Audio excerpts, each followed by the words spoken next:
Hey, my name's Ryan Dingley. I'm from a company called iono.fm.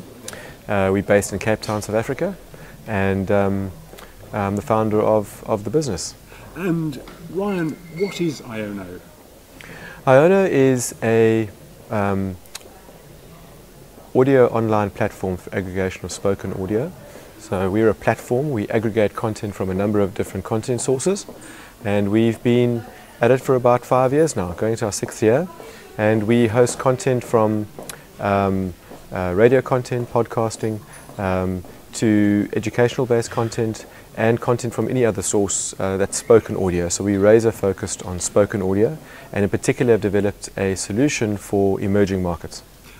Why have you avoided doing music radio? That's a good question. We've avoided music radio because it's a very mature market. Our business model is different, and the way in which we aggregate, file, transcode, and deliver the audio is different from or how you would do it in a music environment.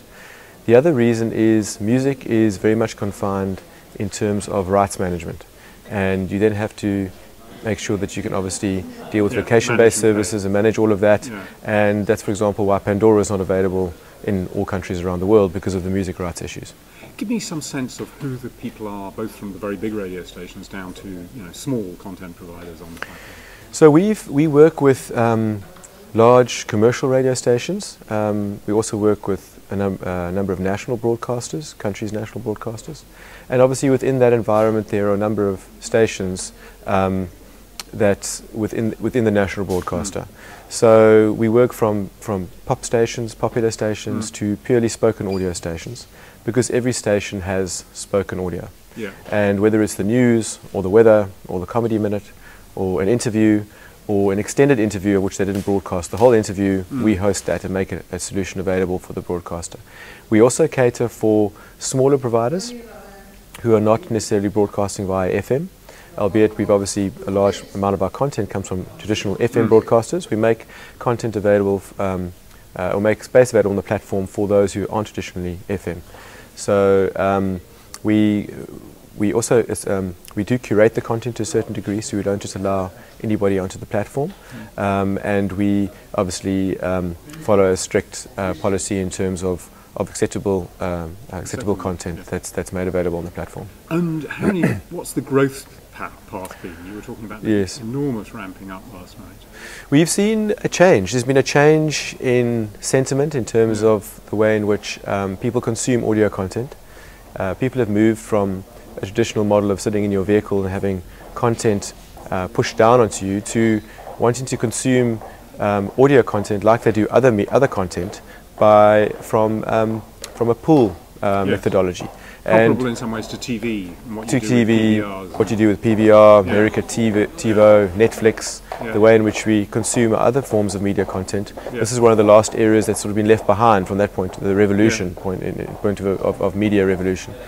So we've seen last year a massive change in the amount of audio content consumed via this new model, and we've seen in excess of between 200% and 300% growth. In the number of users. Are you? So we measure our success by way of downloads, and that's not downloads of an application as such, it's downloads of each episode of content that's delivered and listened by a pair of ears.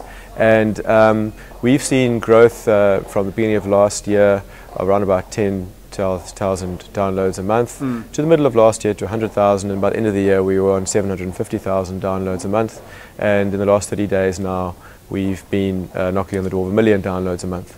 So we've seen the way in which people consume audio content has changed dramatically. And bear in mind that the majority of those numbers has been fueled by South Africa, and we now have plans in the next 6 months to start our Africa rollout to Sub-Saharan and Eastern Africa. So we there got obviously access a much bigger market and a lot more content and a lot more listeners, and there's 500 million people in Africa. So we hope to secure just a very small percentage of that market. And you're doing a funding round at the moment. Yes,